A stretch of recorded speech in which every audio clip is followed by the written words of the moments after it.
सरल हिंदी में मांडुक्य उपनिषद प्रस्तुत करता स्वयं प्रकाश शर्मा। मांडुक्य उपनिषद अथर्ववेद का हिस्सा है और यह हिंदू धर्म के 11 मुख्य उपनिषदों में से एक है।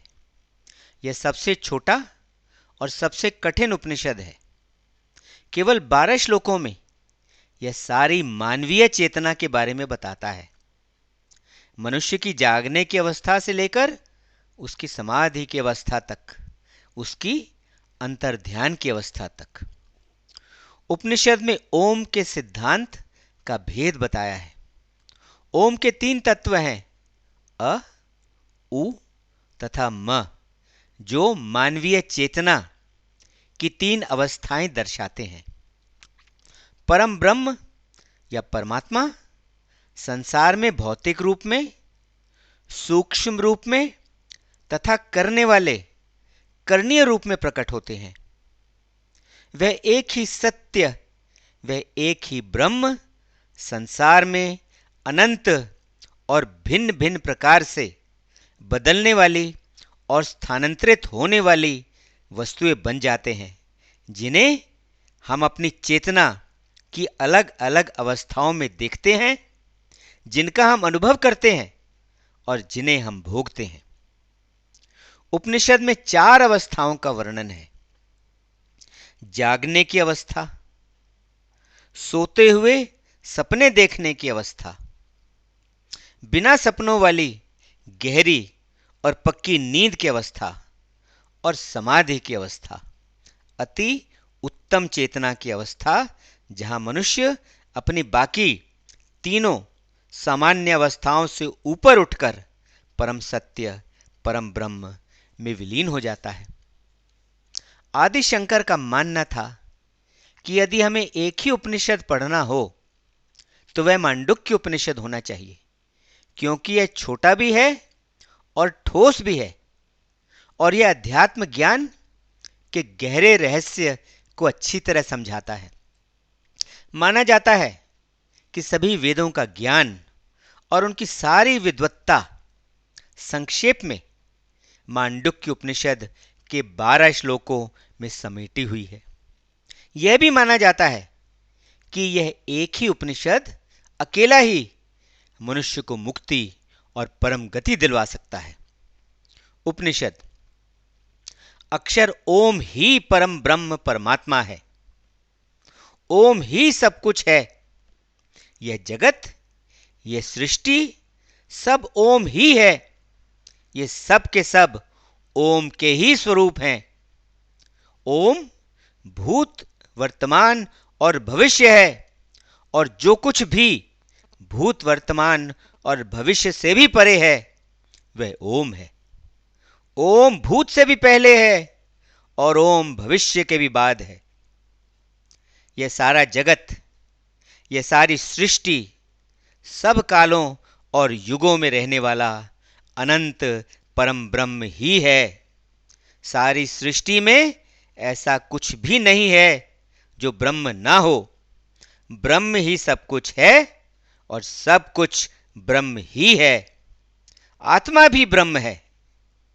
इसी आत्मा के 4 भाग हैं। उसकी चेतना की 4 अवस्थाएं हैं। आत्मा की पहली अवस्था को वैश्वानर कहते हैं। यह मनुष्य की आम जागने की अवस्था है, जो सब जीवों के लिए एक जैसी और बराबर है। इस अवस्था में मनुष्य जागते हुए वास्तविक भौतिक जगत का अनुभव करता है। यहां मनुष्य का ध्यान बाहर दुनिया की तरफ होता है। उसकी सभी इंद्रियां और उसकी सारी चेतना बाहर की दुनिया की तरफ केंद्रित होती है।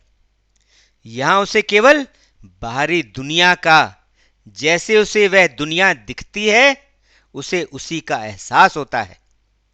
इस अवस्था में वह उस बाहरी दुनिया के भौतिक पदार्थों और भौतिक तत्वों का अनुभव करता है और उन्हें अलग अलग प्रकार से भोगता है।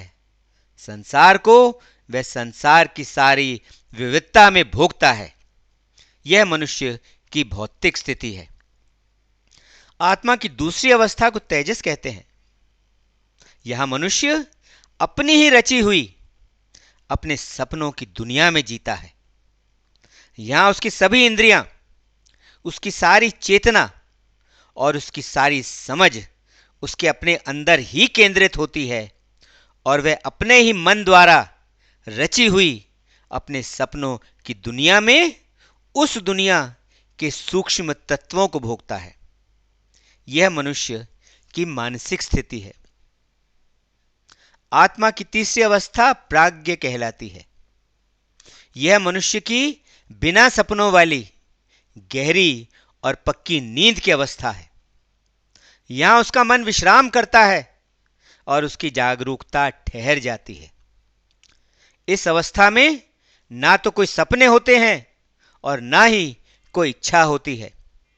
प्राज्ञ में कोई मन नहीं होता। प्राज्ञ में मनुष्य ब्रह्म से अलग नहीं होता और ब्रह्म के साथ वह एक हो जाता है।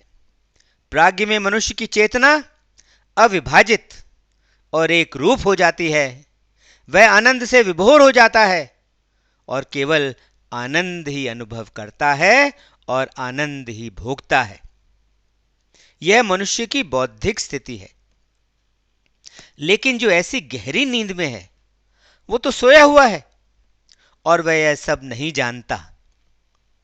यदि मनुष्य यह जान ले कि प्राज्ञ की अवस्था में वह परम ब्रह्म के साथ एक हो जाता है, तब उसके लिए इस अवस्था में ही स्थायी और अनंत काल तक रहने वाले आनंद और शांति के द्वार खुल जाएंगे। आत्मा की चौथी और आखिरी अवस्था तुरिया कहलाती है। यह मनुष्य की समाधि की अवस्था है, उसकी परम जागरूकता की स्थिति है। इस अवस्था में केवल सर्वोच्च प्रभु ही है, केवल वह परम ब्रह्म ही है, उसके अलावा और कुछ भी नहीं है। तुरिया में ना तो अंदर की तरफ देखा जाता है ना बाहर की तरफ देखा जाता है। इसमें ना तो बाहर की दुनिया की चेतना है ना भीतर की दुनिया की चेतना है, ना भीतर बाहर मिलाकर दोनों की। यहां चेतना और जागरूकता का आश्रय भी नहीं है। यह ना बाहरी वस्तुओं को जाना जाता है ना भीतरी वस्तुओं को जाना जाता है। तुरिया चेतना का समूह भी नहीं है। वह ना तो जानने की स्थिति है, ना ही वह ना जानने की स्थिति है और ना ही वह जानकारी ही है। उसे ना तो देखा जा सकता है ना ही उसे समझा जा सकता है। उसे नाम नहीं दिया जा सकता, उसका वर्णन नहीं किया जा सकता और उसे स्पष्टता से कहा भी नहीं जा सकता। वह इंद्रियों, मन, बुद्धि तथा सभी सीमाओं के भी परे है। उसका कोई विशेष चिन्ह या निशान नहीं है। वह सभी कर्म की क्रियाओं का, सभी वस्तुओं का तथा सभी संबंधों का भी अंत है। वह सर्वशक्तिमान है और वह सब कुछ जानने वाला है। वह सारे व्यक्त अस्तित्व का, इस सारी सृष्टि का एकमात्र प्रभु है और वह सब जीवों के हृदय में, उनके दिल में उनका अंदरूनी नियंत्रक और उनका शासक बनकर रहता है। वह सबका मूल आदि कारण है, वह सबका आदि और अंत है। तुरिया तो ब्रह्म के साथ एक होने की, ब्रह्म से मिलन की और ब्रह्म में विलीन होने की अवस्था है। ब्रह्म ही में सारा जगत स्थित है और ब्रह्म ही में जगत का विश्राम है। ब्रह्म तो अथाह प्रेम और शांति है। वह अद्वैत है और वही जीवन का परम लक्ष्य है। इसी ब्रह्म को हमें अंततः आखिरकार पाना है। यही आत्मा है, यही प्रभु है, यही ओम है।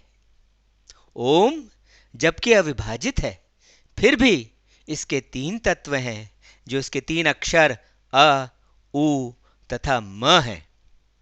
ओम का पहला अक्षर अ उसका पहला तत्व है। यह पहली अवस्था वैश्वानर है, बाहरी जगत का अनुभव है। पहला होने के कारण यहां कर्म और उपलब्धि आरंभ होते हैं। जो इसको अच्छी तरह समझ लेता है वह अपनी सभी इच्छाएं पूरी करता है, वो अपने जीवन में सफलता पाता है और संसार में वो श्रेष्ठता प्राप्त करता है। ओम का दूसरा अक्षर उ उसका दूसरा तत्व है। यह तेजस की अवस्था है, नींद में सपनों की अवस्था है।